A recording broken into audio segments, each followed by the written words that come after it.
Hello students, मैं math teacher are के सिंह आपका ओमेगा प्रो क्लासेस में स्वागत है। तो आज जो है अलजेब्रा का हम न्यू टॉपिक स्टार्ट करने जा रहे हैं, परमुटेशन एंड कॉम्बिनेशन। जिससे कि बच्चा जो है परमुटेशन कॉम्बिनेशन से भयभीत रहता है, बहुत टफ है, समझ में नहीं आ रहा है।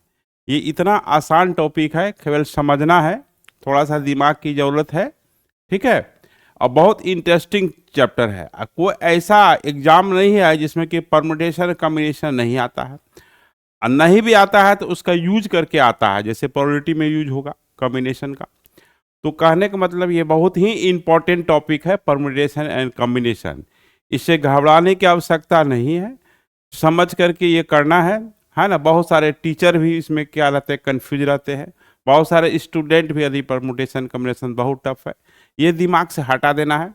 जैसे हम पढ़ा रहे हैं, जिस वे से पढ़ा रहे हैं, उस तरीके को अपनाना है, आपको कहीं कोई दिक्कत नहीं होगी, ये गारंटी है, ठीक है।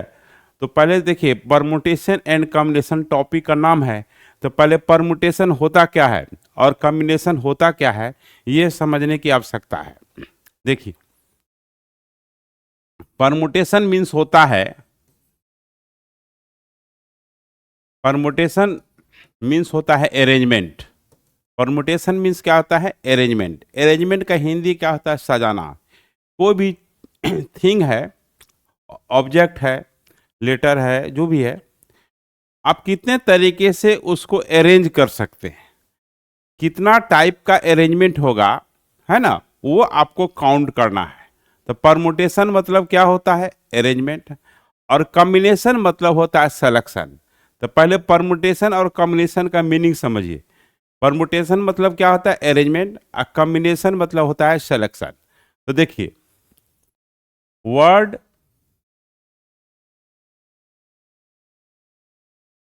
Permutation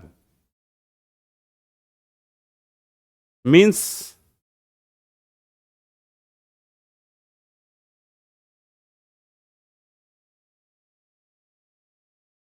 arrangement of things. Things में कोई भी आ सकता है, ऑब्जेक्ट आ सकता है, लेटर आ सकता है, कोई आदमी भी आ सकता है। Arrangement of things, living non living things भी आ सकता है, ठीक है। Arrangement of things taken some, some मतलब कुछ, सम और all at a time. At a time मतलब एक बार। जैसे मान लो 10 थिंग्स है, एक बार में हम लोग 6 थिंग्स लेकर के अरेंज करना है। 10 थिंग्स है, मान लो एक बार में 4 थिंग्स लेकर के, यानी एक बार में 4 थिंग्स लेना है। एट ए टाइम मतलब एक बार, है ना। All at a time in all possible ways, all possible ways. For example में देखिए,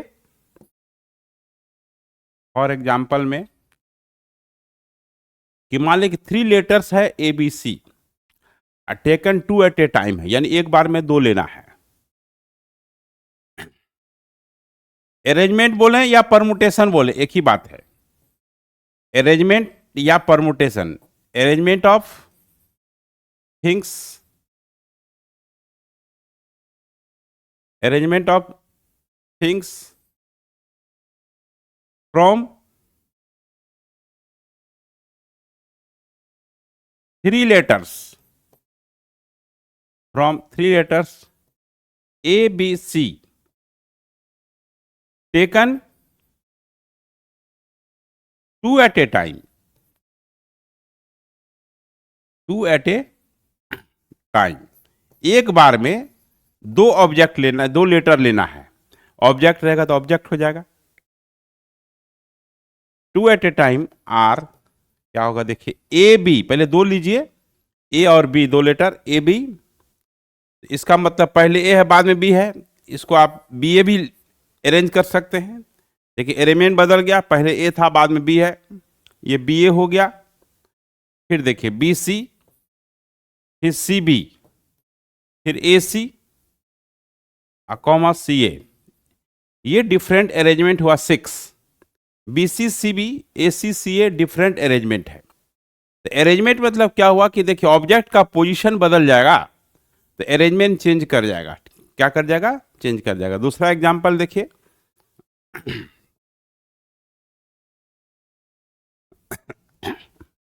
दूसरा एग्जांपल है परमुटेशन। बार बार रिपीट कर रहे हैं, परमुटेशन और अरेंजमेंट दोनों एक ही चीज है। Permutation of 3 letters A B C taken all at a time, taken all at a time. Taken all at a time means क्या हुआ कि एक बार में सब ले लेना है। Taken all at a time, एक बार में सब ले लेना है, तीनों का तीनों लेना है। आर ए बी सी तो है ही, अब ए को कांस्टेंट रखिएगा, बी सी को बदलिए, ए सी बी। फिर देखिए ए बी सी, इसको ऐसे लिखना है ए बी सी, फिर ए सी बी, फिर ए बी सी, नहीं हाँ ए बी सी हुआ, फिर बी ए सी बी हो गया। अब आइए बी सी ए, बी को बी सी ए, फिर बी एस सी। देखिए ये अलग अलग अरेंजमेंट है। यहाँ बी फर्स्ट पोजीशन पे है, सेकंड पोजीशन पे सी है, ए थर्ड पोजीशन पे है। इसमें बी एस सी, ए का पोजीशन बदल गया, अरेंजमेंट डिफरेंट हो गया। सी ए बी, सी ए बी और सी ए बी और उसके बाद सी बी ए, इसमें भी 6 आया। तो परमुटेशन मतलब होता है अरेंजमेंट, कितने तरीके से ऑब्जेक्ट को, थिंग को आप अरेंज कर सकते हैं। ठीक है, अब आपको यहां पर कॉम्बिनेशन का भी मतलब समझाते हैं, क्या होता है कॉम्बिनेशन। कॉम्बिनेशन मतलब होता है सिलेक्शन, चूज, ठीक ना। इसका होता है हिंदी में चयन करना, सेलेक्ट करना। अरेंजमेंट होता है सजाना। सेलेक्ट और अरेंजमेंट में अंतर है। ए बी या बी ए बी और बी ए जो है आपका सेम कॉम्बिनेशन है, सेम सिलेक्शन है। इसमें ऑब्जेक्ट का, थिंग का पोजीशन बदलने से कॉम्बिनेशन चेंज नहीं करता है, परमुटेशन में चेंज करता है। ये दिमाग में बात रखना है। तो कॉम्बिनेशन मतलब होता है सिलेक्शन, चूज, ठीक ना। तो देखिए word combination means, word combination means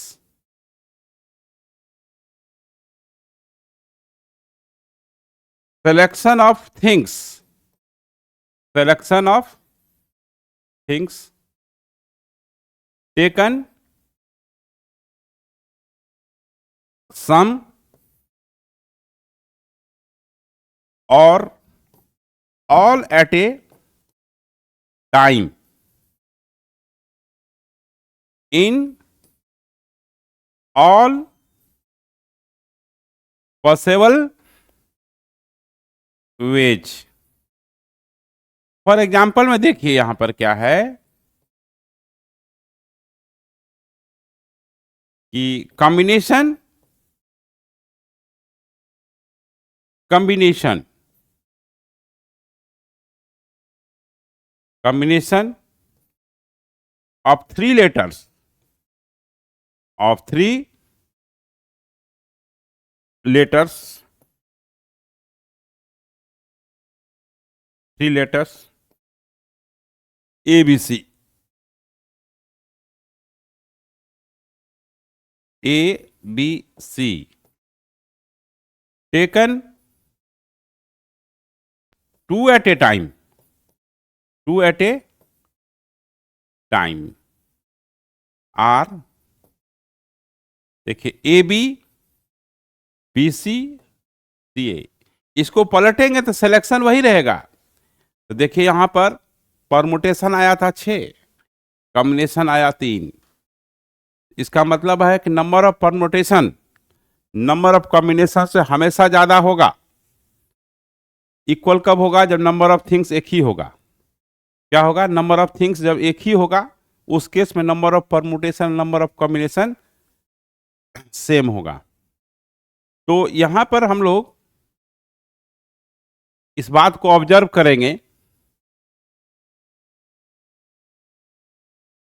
कि परमुटेशन में जो है नंबर ऑफ थिंग्स, एक order of things is consider, but in combination the order of things is not consider. Order नहीं, कौन सा ऑब्जेक्ट है वो देखना है कॉम्बिनेशन में। तो देखिए इन परमुटेशन, छोटी छोटी चीज को बता रहे हैं कि कोई कंफ्यूजन नहीं हो। इन permutation the order of things, the order of things is considered,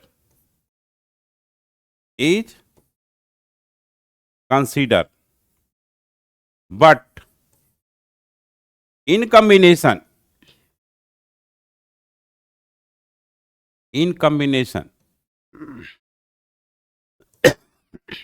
the order of things is not consider, या इग्नोर करते हैं, है ना, not consider, that is ignore करते हैं उसमें। तो नंबर ऑफ परमुटेशन जो है, देखिए number of arrangement, number of permutation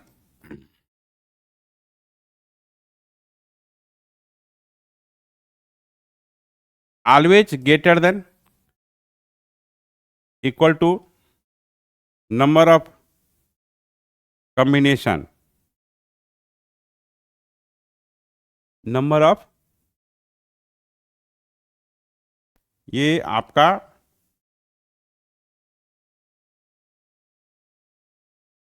number of combination.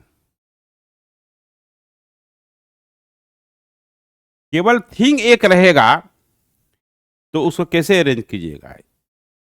Combination selection वही होगा। इसलिए परमुटेशन कॉम्बिनेशन इक्वल एक ही केस में हो सकता है, जब नंबर ऑफ थिंग्स जो है एक ही होगा, है ना।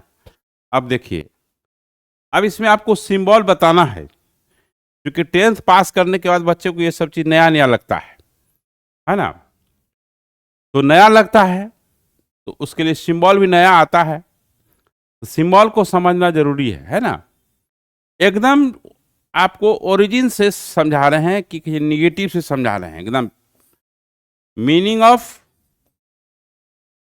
Symbol,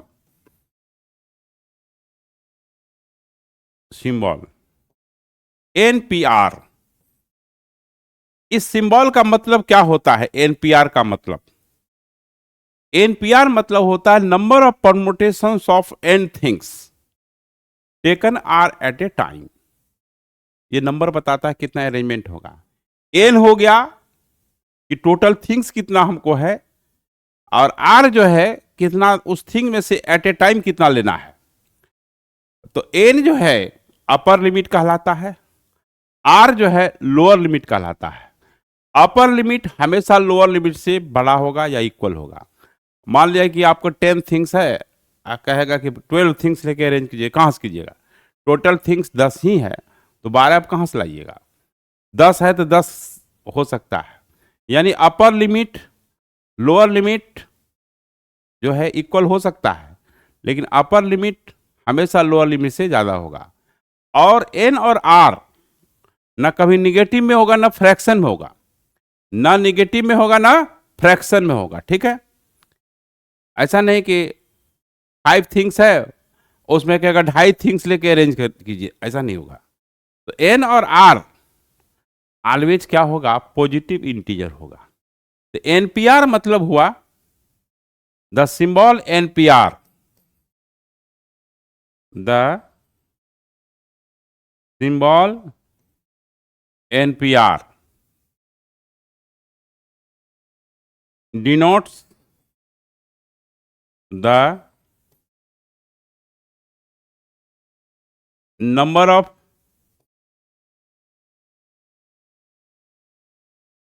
permutation of n things of n things taken are at a time, taken number of permutation of n things taken are at a time, are at a time, एक बार में are thing लेना है, taken R at a time. ठीक है। 10p3 मतलब क्या हुआ, number of permutation of 10 things taken R at a time, है ना। जैसे देखिए 10p3 मीन्स परमुटेशन या अरेंजमेंट, एक ही बात है, permutation of 10 things, of 10 things taken 3 at a time, 3 at a time, 3 at a time, 3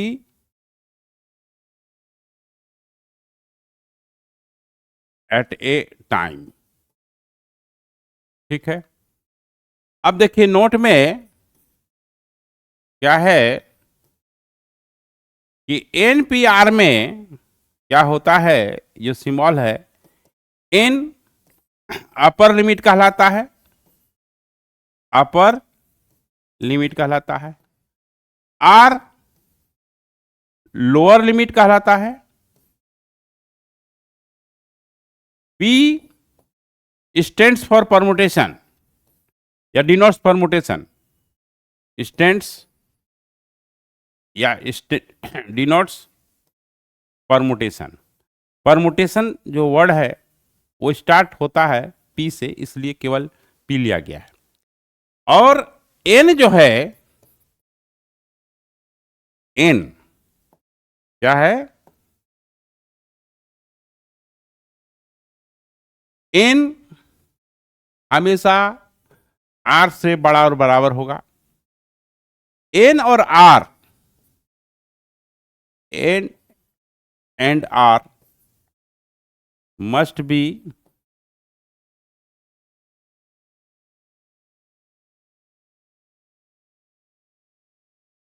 N and R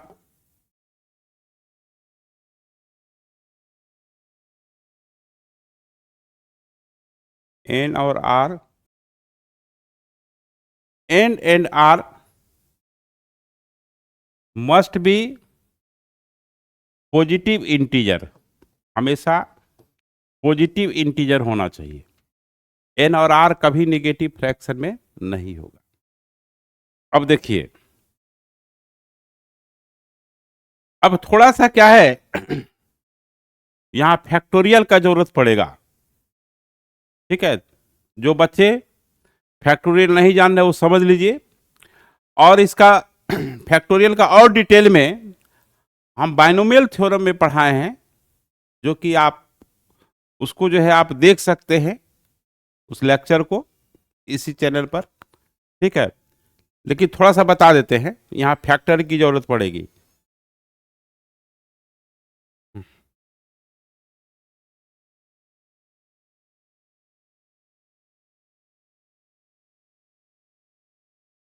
meaning of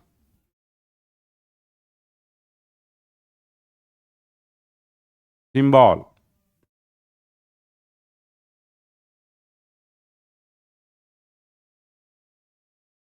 factorial, इसका तरीका है ऐसे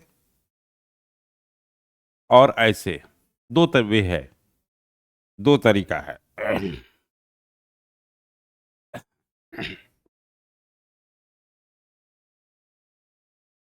देखिए, factorial two, two into one, दो नंबर का प्रोडक्ट होगा। फैक्टोरियल टू डिक्रीजिंग ऑर्डर में होगा, जीरो नहीं होगा। फैक्टोरियल थ्री मतलब three into two into one यानी सिक्स हो गया। सिक्स को आप फैक्टोरियल थ्री लिखेंगे। फैक्टोरियल फोर मतलब हुआ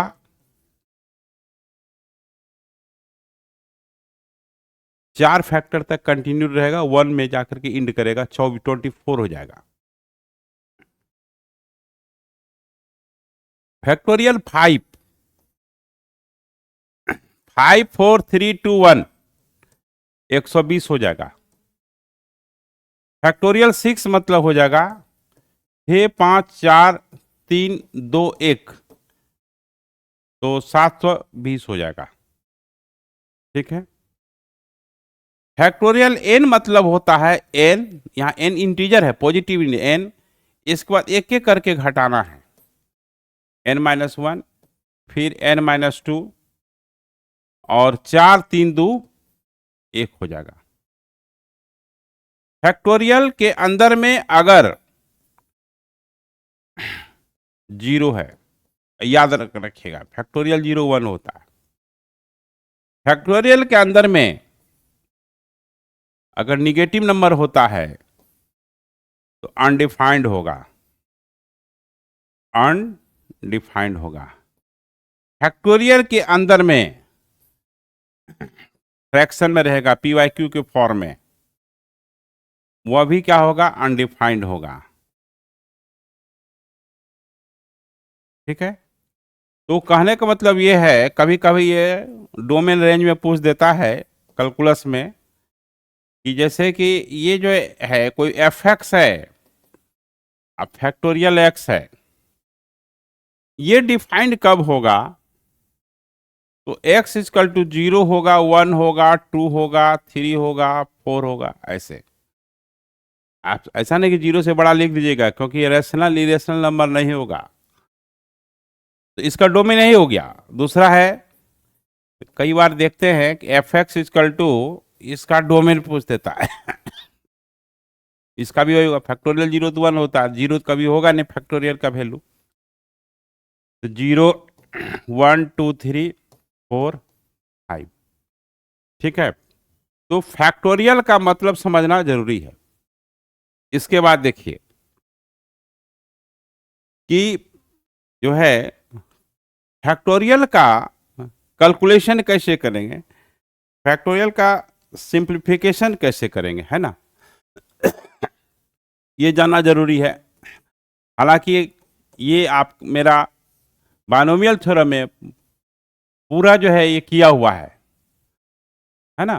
फैक्टोरियल का मतलब, फैक्टोरियल को कैसे कैलकुलेशन करते हैं, आप वहाँ पे जा करके बाइनोमियल थ्योरम भी देख सकते हैं, प्लस वहाँ कैलकुलेशन क्या होता है, हाँ वो सब समझ में आ जाएगी। ठीक है। तो अब देखिए सिंप्लीफिकेशन ऑफ फैक्टोरियल, ये बहुत जरूरी है। फैक्टोरियल का दो सिंबल होता है, हाँ ये दोनों जानना जरूरी है। ठीक है, एल टाइप का रहता है, दोनों होता है। तो देखिए जैसे फैक्टोरियल यहाँ पर 10 है, फैक्टोरियल यहाँ 4 है, अब इसका वैल्यू कैसे होगा, देखिए है तो कुछ नहीं, लेकिन आपके लिए नया चीज है। 10 9 8 7 6 5, उसके बाद जो है 4 3 2 1 जो होगा, 4 3 2 1 जो है इसको फैक्टोरियल 4 लिख देंगे, क्योंकि फैक्टोरियल 4 क्या होगा, 4 3 2 1 होगा, और नीचे फैक्टोरियल 4 है, ये आपका कैंसिल हो गया। अब इसको सॉल्व कर देना है। अब फैक्टोरियल 100 है, हाँ, अब फैक्टोरियल 99 है, 98 है, तो 199, उसके बाद जो 98 97 सब होगा उसके लिए एक साथ 98 लिख देंगे, यानी नीचे वाले के लेवल में ला करके, है ना, उसको कैंसिल कर देना है। अब देखिए फैक्टोरियल n है, फैक्टोरियल n-2 है, इसको कैसे कैलकुलेशन करेंगे? n-1, अब है ये नीचे के लेवल के बराबर आ गया, factorial n-2 bye factorial n-2, ये कैंसिल हो गया, n इंटू n-1 हो गया। अब देखिए फैक्टोरियल 2n+1 है बाय फैक्टोरियल 2n-3 है, तो ये 2n+1, 2n+2n, फिर क्या होगा 2n-1 इंटू, हाँ इंटू, उसके बाद देखिए यहाँ एडजस्ट नहीं हो रहा है, फिर से लिख देते हैं। हाँ देखिए क्या है, factorial 2n+1 by factorial 2n-1 है, तो पहले 2n+1, उसके बाद 2n, उसके बाद तो 2n-1 हुआ बाई फैक्टोरियल 2n-1, यानी फैक्टोरियल को हटा देना है। इस तरह से फैक्टोरियल का हम कैलकुलेशन करते हैं। अब जो है इस तरह से हम लोग परमुटेशन कॉम्बिनेशन का बेसिक बातें हुई।